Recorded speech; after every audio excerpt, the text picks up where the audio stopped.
अस्सलामुअलैकुम। प्रोग्राम है फैसला आपका और मैं हूं इमरान सुल्तान। यूं तो ये प्रोग्राम मारूफ सीनियर एंकर पर्सन आसमा शिराजी करती हैं, लेकिन उनकी ज़ाती मसरूफियात की बिना पर आज मुझे ये जिम्मेदारी सौंपी गई है।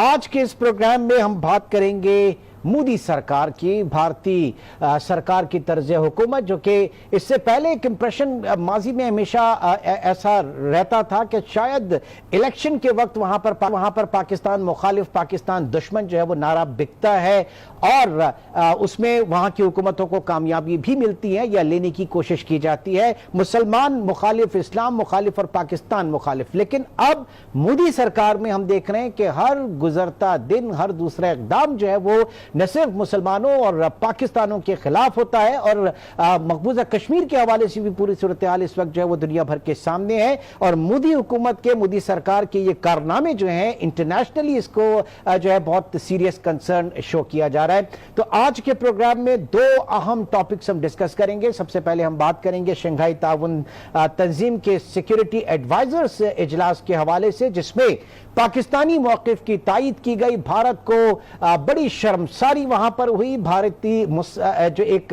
मौक़िफ़ है उसको मुस्तरद किया गया। भारत का एतराज़ था पाकिस्तान के पॉलिटिकल मैप पे, वो पॉलिटिकल मैप जो कि पीटीआई हुकूमत इस वक्त वज़ीर आज़म इमरान खान लेकर आए उनकी हुकूमत में, और पूरी दुनिया में इसको पजीराई मिल रही है। ये वो मैप है जो कि अक़वाम मुत्तहिदा की करारदादों की अक्कासी करता है, उनकी तर्जुमानी करता है। और इस मैप को लेकर, इस नक्शे को लेकर भारतीय सिक्योरिटी एडवाइजर अजित डोवल जो हैं उन्होंने एतराज किया इस 8 ममालिक मेंबर्स के इजलास में, जिसमें पाकिस्तान है, इंडिया है, चाइना है, रशिया है, किर्गिस्तान वगैरह इसमें शामिल हैं। उस इजलास में उनका यह मौक़िफ़ था कि जनाब पाकिस्तान ने दानिस्ता तौर पर भारतीय इलाकों को इसमें शामिल किया है। लेकिन जो adviser, security adviser Moeed Yusuf साहब बहुत बेहतर तरीके से, बड़े जामी अंदाज में उन्होंने पाकिस्तान का मौक़िफ़ जो है वो पेश किया और उन्होंने कहा कि भारतीय इक़दामात, वो भारतीय इक़दामात, यकतरफा भारतीय इक़दामात जो मकबूजा कश्मीर में इस वक्त उन्होंने रियासत कश्मीर की हैसियत को जो है वो ख़त्म करके ज़म किया है, ये वो भारतीय नाजायज़ इक़दामात हैं जिनकी आलमी सतह पर जिनको क्रिटिसाइज किया जा रहा है। और ये नफी करती हैं अक़वाम मुत्तहिदा की करारदाद के हवाले से। अक़वाम मुत्तहिदा और सलामती काउंसिल की जो करारदाद है ये उनसे खुला तज़ाद है। और अच्छी बात यह है कि पाकिस्तान के इस मौक़िफ़ को इस इंटरनेशनल फोरम में तस्लीम किया गया। आज के प्रोग्राम में हम इसी के ऊपर बात करेंगे कि ये जो रिकग्निशन है ये कितनी हौसलामंद है, आगे का सफर पाकिस्तान ने किस तरह से तय करना है। अपने गेस्ट का आपसे तारुफ कराते चलूं। पैनल में इस वक्त हमारे साथ मौजूद हैं कर्नल असद महमूद, रिटायर्ड, इस वक्त जूम लिंक पे हमारे साथ मौजूद हैं। कर्नल असद साहब बहुत बहुत शुक्रिया हमें ज्वाइन करने का। ब्रिगेडियर हारिस नवाज, रिटायर्ड, भी इस वक्त हमारे साथ मौजूद हैं। हारिस नवाज साहब आपका भी बहुत शुक्रिया। जमील अहमद खान, साबिक सिफारतकार, भी इस वक्त इस सेगमेंट में हमारे साथ मौजूद हैं। और डॉक्टर रमेश कुमार वांखवानी साहब जो पाकिस्तान तहरीक इंसाफ के रहनुमा हैं, उन्होंने भी हमें ज्वाइन किया। आप चारों हज़रात का बहुत बहुत शुक्रिया। कर्नल असद साहब आपकी तरफ आता हूं, बताइएगा ये पाकिस्तान के मौक़िफ़ को तस्लीम किया, पाकिस्तान के पॉलिटिकल मैप को तस्लीम किया, कितना एक अहसन कदम है, ये कितना इनकरेजिंग है पाकिस्तान के लिए, पाकिस्तान की सिफारती कामयाबी के हवाले से और पाकिस्तान के सिफारती रोड मैप के हवाले से। बिस्मिल्लाहिर्रहमानिर्रहीम। Imran, thank you very much.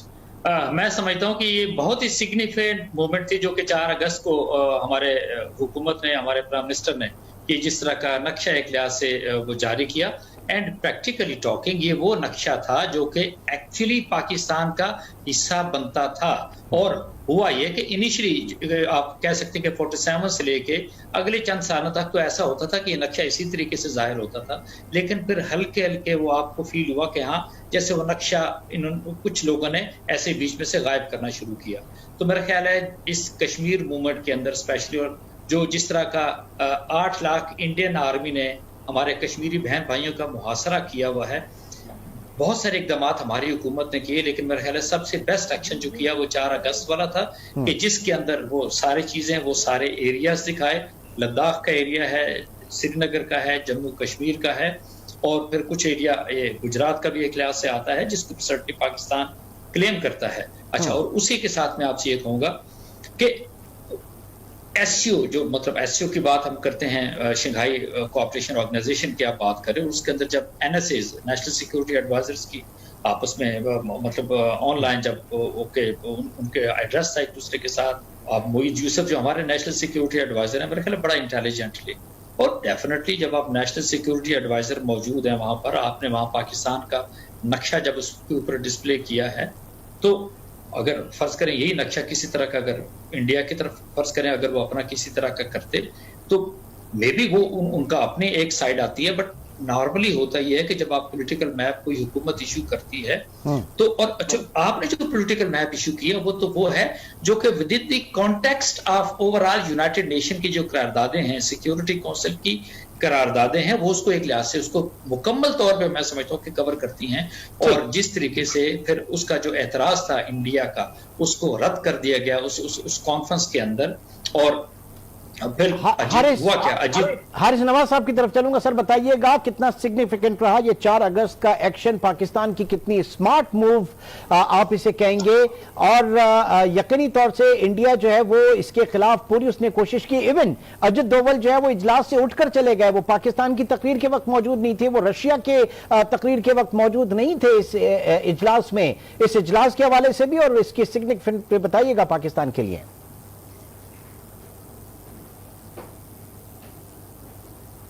Haris Nawaz साहब,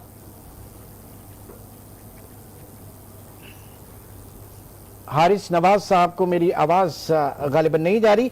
जमील अहमद साहब भी हमारे साथ मौजूद है। जमील साहब बताइएगा पाकिस्तान की सिफारतकारी जो है कितनी और स्ट्रेंथन होगी विद रिगार्ड्स टू कश्मीर, और पाकिस्तान का जो मौक़िफ़ है अब और कितने बेहतर तरीके से हम आगे लेकर चल सकेंगे। जमील साहब, ये यकीनन एक मस्बत मूव है ये, और ये एक सरप्राइजिंग मूव भी रहा खासतौर पे इंडिया के लिए। शायद वो एक्सपेक्ट नहीं कर रहे थे कि बैकग्राउंड में ये मैप होगा। दरअसल ये मीटिंग एससीओ की उन जुजियात मीटिंग में से है जो कि आर्टिकल एससीओ के आर्टिकल 10 के तहत सिक्योरिटी और काउंटर टेररिज्म वगैरह के लिए बुलाई जाती है। तो जब ये एससीओ की मीटिंग होती है तो उसमें मुख्तलिफ दर्जे के जो फोरम्स हैं उसकी भी, जैसे काउंसिल ऑफ मिनिस्टर्स हो गया, इसी तरह ये नेशनल सिक्योरिटी एडवाइजर का हो गया, तो इसमें तमाम ममालिक जो इसके मेंबर्स हैं, और इसकी अहमियत का एससीओ का इस तरह अंदाजा लगाना चाहिए कि बड़ा मजबूत फोरम है। दुनिया की इसमें 43% आबादी इसमें शामिल है, और उसके अलावा सबसे बड़ी बात यह है कि एससीओ को स्ट्रेंथ है चैप्टर 8 यूनाइटेड नेशंस के चार्टर के तहत, उसको स्ट्रेंथ है। यानी रीजनल ऑर्गेनाइजेशन जितनी भी होती हैं तो उनको एक यूनाइटेड नेशंस की भी स्ट्रेंथ है। तो उस लिहाज से अगर देखा जाए तो एक अच्छी मूवमेंट है, लेकिन एक मल्टीलैटरल फोरम पे ये बात उठी है, और जाहिर है कि मल्टीलैटरल फोरम पे ही उठनी चाहिए। इंडिया तो बायलैटरल का राग अलापता रहा है बहुत अरसे से, लेकिन वो उसमें कोई आगे पेशरफ्त ना पहले हुई है ना आगे कोई उम्मीद है। तो लिहाजा ये मल्टीलैटरल डिप्लोमेसी में मल्टी डायमेंशनल डिप्लोमेसी बड़ी जरूरी होती है। ये तो एक जुज बड़ा अच्छा, बहुत उम्दा, बहुत मस्बत, लेकिन इसको बाकी जो मल्टी डायमेंशनल इसके मुहर्रिकात हैं, मिसाल के तौर पर जो इसकी लीगल डिप्लोमेसी साइड की एक बात है, जिसको कि हम अपने सफारत खानों के जरिए, जिसको कि हम न्यूयॉर्क में अपने PR के जरिए और मुख्तलिफ अंदाज में पब्लिक डिप्लोमेसी के तहत में उठाना चाहिए। वो क्या है? वो ये है कि जेनेवा कन्वेंशन के जो आर्टिकल्स हैं, खासतौर पे 28 आर्टिकल हो गया, आर्टिकल 8 हो गया, जो एडिशनल प्रोटोकॉल है, उसमें बड़ी क्लियरली दिया हुआ है कि कोई भी एक्यूपाइंग फोर्सेज या एक्यूपाइंग एंटिटी किसी लिहाज से एक्यूपाइड टेरिटरी की डेमोग्राफी को या उसकी हैयत को नहीं बदल सकता, और अगर वो ऐसा करता है तो उसका जिक्र दिया हुआ है कि वो it can go to the extent of war crime.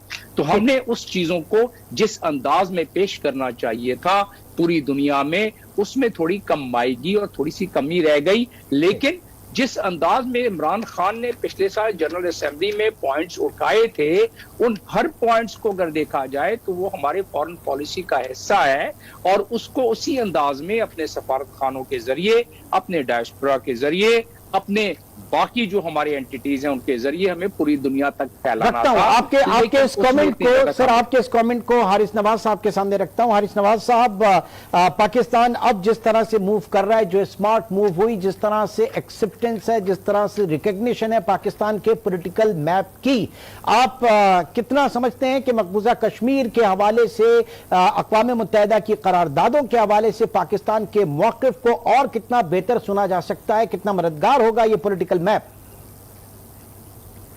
5 अगस्त को जो 2020 को पॉलिटिकल मैप इशू किया, it's a very timely and right decision. इस पे इंडिया को इतनी तकलीफ हुई है कि you can't believe.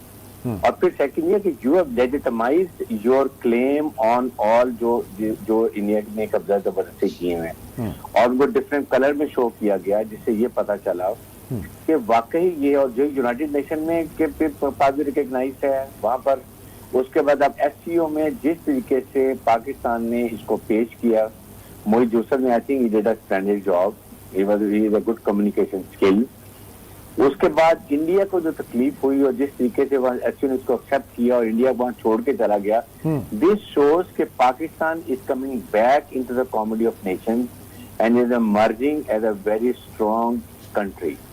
On the contrary, India is being totally isolated. India के देखिए आइसोलेशन को अमेरिका ने उसको मिसयूज किया, दे फेल इनटू देयर प्रे, और वो सीपैक के लिए चाहे वो लद्दाख में गए हैं, कश्मीर में गए हैं, साउथ चाइना सी में पुलिसमैन बने हुए हैं वहां पर अमेरिका के आगे चाइना को तंग करने के लिए। ये वजूहात है जिसकी वजह से इंडिया को अभी आइसोलेशन में आ गए। आप देखिए भूटान और नेपाल जो 2 कंट्री थी जो टोटल लैंड लॉक्ड है and they were dependent on India, वो चाइना ने उनको टेक ओवर कर लिया। फिर उसके बाद आपके सामने है बाकी मुल्क देखने, आप जो जितने मुल्क हैं, चाहे आप ईरान को देख लें, बांग्लादेश को देख लें, श्रीलंका को देखें, Pakistan, everybody has left and India is isolated. India पूरी स्ट्रैप में आ गया। तो ये एससीओ में बहुत बड़ी कामयाबी है, इट्स वेरी गुड फॉरम। और ये फॉरम है भी आपके टोटल ये जो आपकी एक्सट्रीमिज्म, सेपरेटिज्म, ये जो चीजें, रीजनल सिक्योरिटी, यही तो है। सारे रशिया चाइना ने इसको बनाया था 2001 में, सही। सारी सेंट्रल स्टेट आई थी। I think there lot of credit to should. ठीक है, आगे बढ़ते हैं। डॉक्टर रमेश कुमार साहब, मेरी तज्जियाकारों से जो बात हो रही है, दिफाई तज्जियाकार भी मौजूद है, साबिक सिफारतकार भी मौजूद है, पॉलिटिकल एक स्टांस में जानना चाह रहा हूं। आपका इंडिया से रवाबित भी रहे, आना जाना भी रहता है वहां के लोगों से, वो जो आप जो एक आज इंतहाई अहम इशू है उसको हम ब्रेक के बाद डिस्कस करेंगे, लेकिन पहले जरा पाकिस्तान के पॉलिटिकल मैप के हवाले से बात कर लेते हैं। आपकी पीटीआई हुकूमत के इस इक़दाम को किस तरह से देखा जा रहा है बाहर, डॉक्टर साहब? देखिए, पहली चीज तो ये कि मैप के हवाले से ये चीज क्लियर है, जो तफसीली जो बात की गई आपके दोनों गेस्ट ने, हारिस भाई ने, बात है कि कश्मीर जो है वो इंडिया को पता है कि एक डिस्प्यूटेड इलाका है। कश्मीर का जो मैटर है हकीकत में पहले ही हल हो चुका था, मगर ये उस वक्त जो है वो महात्मा गांधी ने जो जिस तरीके से उन्होंने किया कि कश्मीर को जो अक़वाम मुत्तहिदा में लेके गए, ये करारदादे वहां पे होना इनकी पॉलिसी थी कि हो जाना, मगर उन करारदादों को नहीं मानना ये बिल्कुल गलत है। अब जब उन्होंने अपनी एक दुर चलाई और आर्टिकल 35, 370 किया, तो हमने मैप में ये दिखा दिया कि ये पाकिस्तान का हिस्सा है। आगे कि इस तरीके से वन साइडेड जब भी कोई चीज होगी तो उसके लिए लाजमी है हर बंदा जो है वो अपने तौर पे जो है वो करेगा। मगर मैं समझता हूं कि ये जो कुछ चीजें हो रही है ये बहुत गलत हो रही है। ये इस तरीके से जो है वो किसी इंसान की आवाज को दबाना एक साल तक, ये किसी मजहब के अंदर, किसी धर्म के अंदर कोई इस चीज की स्पेस नहीं है, इस चीज की रिलैक्सेशन नहीं है कि आप इस तरीके से किसी आवाज को इस तरीके से दबाएं। आज भी मैं टीवी के ऊपर देख रहा था कि 4-5 नए कश्मीरियों को जो है जिस तरीके से फैमिलियों को जो है जुल्म किया गया। ठीक, मैं आपके अगले टॉपिक की तरफ आऊंगा अभी सही वक्फे के बाद। मैं ब्रेक के बाद उसकी तरफ आऊंगा, लेकिन जाहिर है कि इस बीच में जब हम बात कर रहे हैं इस वक्त, ये वो चीजें हैं जिनको हमने कैपिटलाइज करना है, ये वो स्मार्ट मूव्स हैं जिनको हमने कैपिटलाइज करना है और बेहतर तरीके से कैपिटलाइज करना है, ताकि हम अल्टीमेट जो हमारा एक गोल है कि अक़वाम मुत्तहिदा की करारदादों के हिसाब से कश्मीर के अवाम का फैसला हो सके। एक छोटे से ब्रेक के बाद दोबारा मिलते हैं।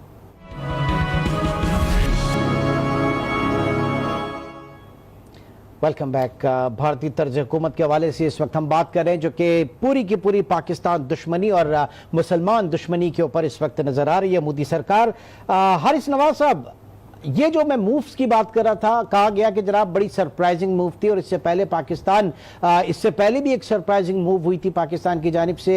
डॉक्टर मलिहा लोधी ने एक तस्वीर जो है वो दिखाई थी जनरल असेंबली में और वहां पर उसको बड़ा क्रिटिसाइज किया कि गलत तस्वीर दिखाई गई है। इनफैक्ट वो उसने आश्कार किया कि किस तरीके से पैलेट गन्स, पूरी दुनिया ने उस तस्वीर को देखा कि कश्मीर में क्या हो रहा है। फिर ये पाकिस्तान का ये मैप, तो हम इन चीजों को कैपिटलाइज कैसे करेंगे आगे और किस तरीके से बहुत ज्यादा उसके फोर्सफुली लेके चल सकते हैं, क्योंकि खुद जब एंटोनियो गुतेरेस ये कह रहे हैं कि भारत के इकदाम जो हैं वो नाजायज हैं, भारत के ये इकदाम जो हैं वो अक़वाम मुत्तहिदा सलामती काउंसिल की करारदादों की रोशनी के खिलाफ है, तो फिर आगे क्यों नहीं बढ़ रहा मामला?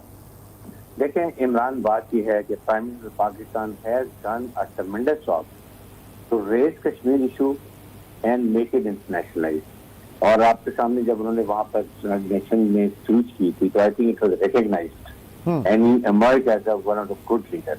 The issue is then somebody has to follow it up, और फॉलो अप करने के लिए it is your foreign office in Kashmir committee, जहां पर हमने ये देखना है कि इन्होंने कितना अपना काम किया है। क्या हमारे फॉरेन मिनिस्टर और हमारे फॉरेन ऑफिस ने 15 मेंबर्स जो हैं यूनाइटेड नेशन के सिक्योरिटी काउंसिल के, जिससे 5 permanent 10 non permanent, did they meet them, did they go and reach them out? That's जो नॉन परमानेंट वो भी वोट होता है।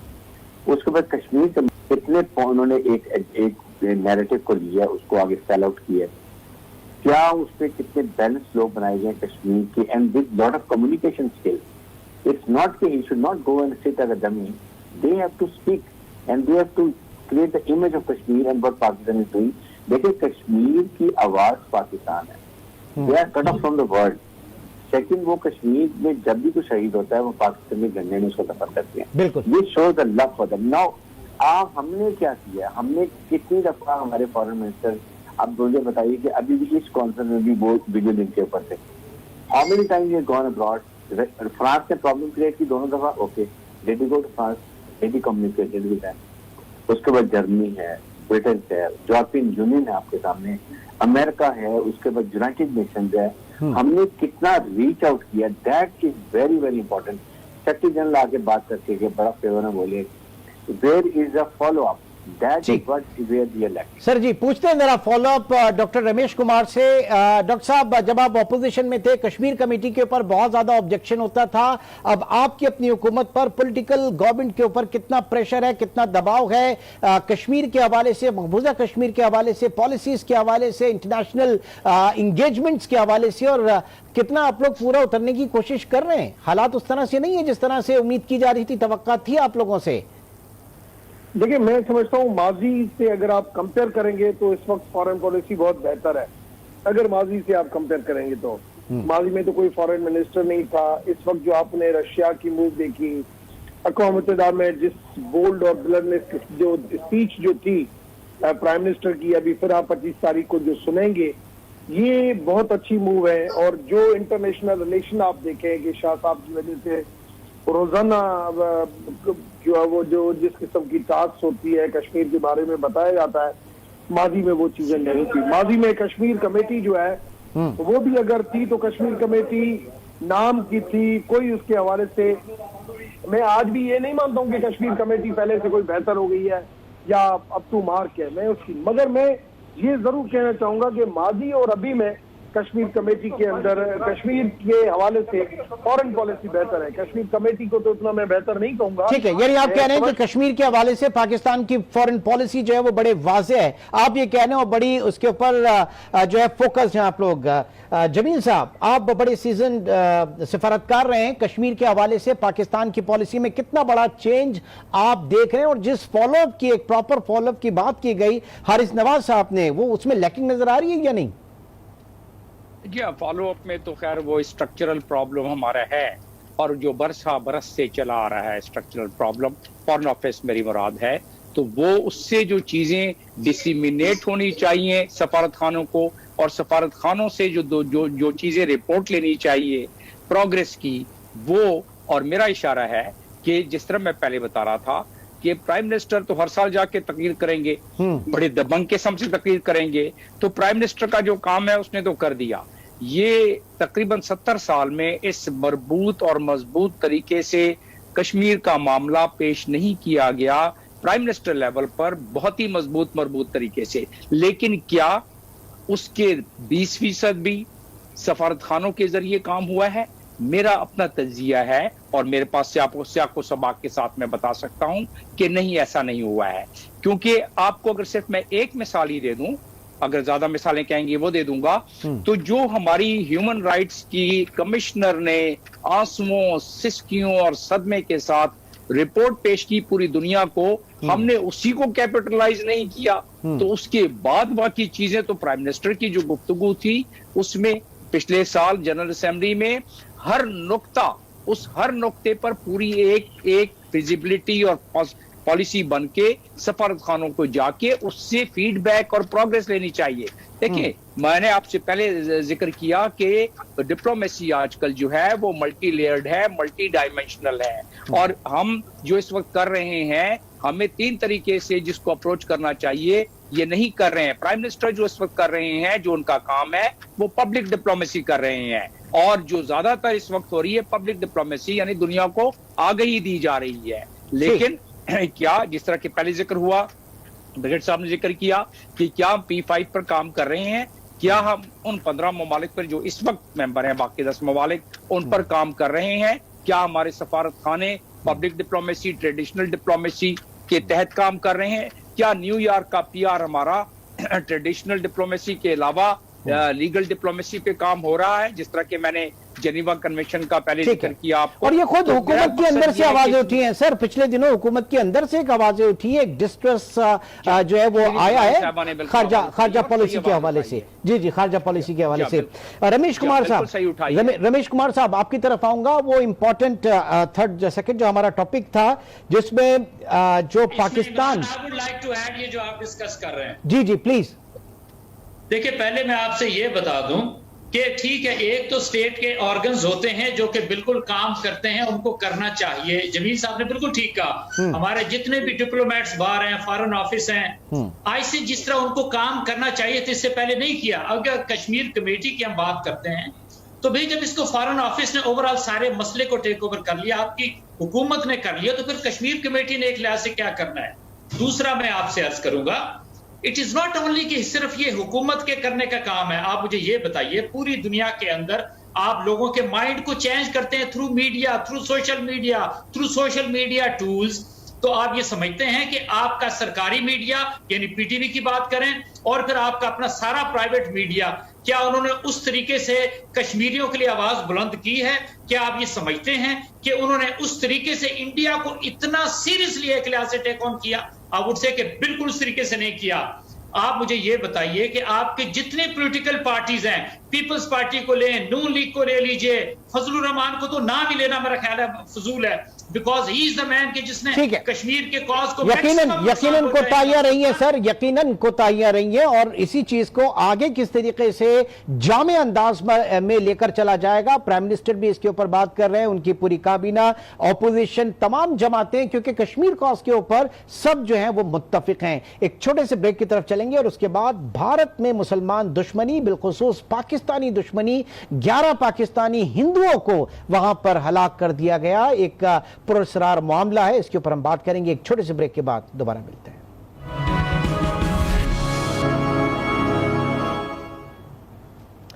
Welcome back. भारत में सेक्युलरिज्म की धज्जियां उड़ा दी गई। भारतीय सरजमीन अब वहां के जो मुसलमान हैं और बिलखुसूस जो माइनॉरिटीज हैं उनके लिए तो थी नहीं, कभी भी जो है वो बहुत बेहतर नहीं रही, लेकिन अब जो वाकया पेश आया वो ये कि पाकिस्तानी 11 हिंदू वहां पर जो है उनको हलाक कर दिया गया। एक पुरस्कार मुअम्मा इस वक्त उनकी हलाकत ये बनी है। पाकिस्तान को कोई एक्सेस नहीं मिला, पाकिस्तान के साथ FIR जो है वो शेयर नहीं हुई और पोस्टमार्टम रिपोर्ट जो है वो भी शेयर नहीं हुई। इसके ऊपर डॉक्टर रमेश कुमार काफी काम कर रहे हैं। डॉक्टर साहब बताइए कि ये किस तरह वाकया पेश आया, क्या तफसीलात हैं यहाँ पे, जो वो फैमिलीज हैं, खानदानों के बारे में क्या अब तक इंफॉर्मेशन है आपके पास? डॉक्टर साहब।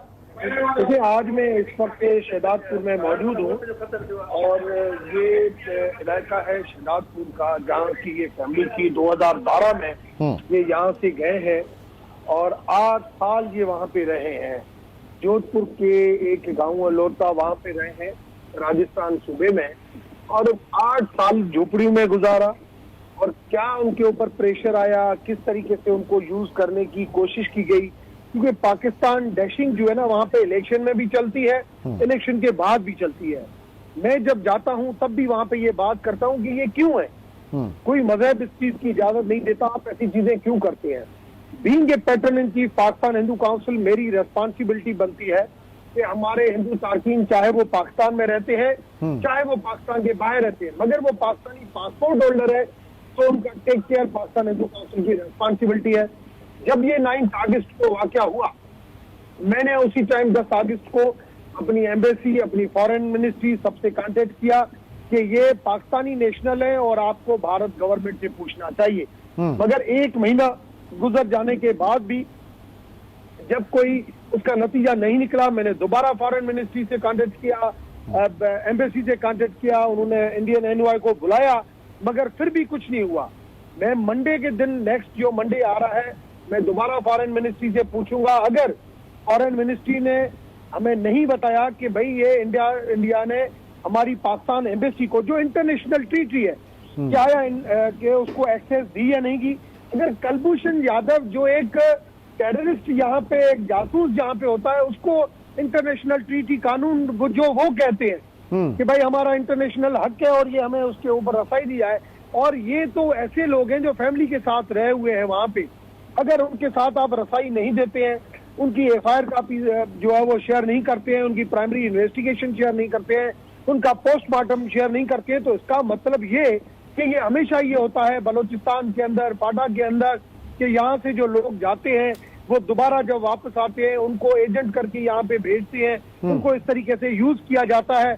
तो फिर तो जो बहन इसकी जो है श्रीमती मुखी, मैं इस वक्त भी शहदादपुर में मौजूद हूँ उनके पास, तो वो तो कह रहे हैं कि ये हमेशा ऐसे करते हैं। नहीं तो हम हक रखते हैं, मैंने अपनी गवर्नमेंट को भी बता दिया कि अगर मंडे तक इंडिया की गवर्नमेंट ने, इंडिया की फॉरेन मिनिस्ट्री ने हमारी पाकिस्तान एम्बेसी को वहां पे एक्सेस नहीं दिया, तो हम यहाँ पे इंडियन एम्बेसी के बाहर, डिप्लोमेटिक एनक्लेव के बाहर अपनी हिंदू कम्युनिटी को इकट्ठा करके मैं एहतजाज करूंगा। 11 लोगों का खून जो है इस तरीके से रायदार जाने दो। ठीक, जमील अहमद साहब, जमील अहमद साहब, जाहिर है कि सिफारतकारी के हवाले से बात हो रही है, कितना आप समझते हैं क्या मौक़िफ़ होना चाहिए पाकिस्तान को, किस लेवल पे जाके इस मामला को उठाना चाहिए? पाकिस्तान का कोई भी शख्स, जिस तरह के बताया रमेश साहब ने, पासपोर्ट होल्डर, और आजकल खास तौर पर इंडिया में जब जाता है या दुनिया के किसी हिस्से में जाता है, तो वहां के एम्बेसीज उसको काउंसलर एक्सेस का एक हक हासिल है इंटरनेशनल कानून के मुताबिक, जो कि जेनेवा कन्वेंशन आर्टिकल 61 जो मुझे याद है, वो उसके मुताबिक इंडिया तो वक्त चाहिए। हाँ, इंडिया तो आईसीजे में लेकर गया इस मामले को, काउंसलर एक्सेस के मामले को। मैं उस पे आ रहा था, तो उस पे चाहिए ये था, हमारे वहां नजदीक तरीन काउंसलेट या एम्बेसी को चाहिए था कि फौरी तौर पर वो लिखते, और लिखने के बाद एक वावेला मचाते कि जी हमारे शहरी के साथ ये हो गया है, हम काउंसलर एक्सेस चाहते हैं। अभी हो क्या रहा है, वहां के सुप्रीम पुलिस ने क्या दिया कि उन्होंने जहर खा लिया है, वहां की सुप्रीम पुलिस ने क्या दिया कि जो एक सर्वाइवर है उसको कुछ पता नहीं है, वहां की सुप्रीम पुलिस ने क्या दिया है कि उधर कोई स्मेल आ रही थी जो कि केमिकल है, तो इंडिया उसको गढ़ भी लेगा, इसलिए कि ये एक इंटेलिजेंस ऑपरेशन है।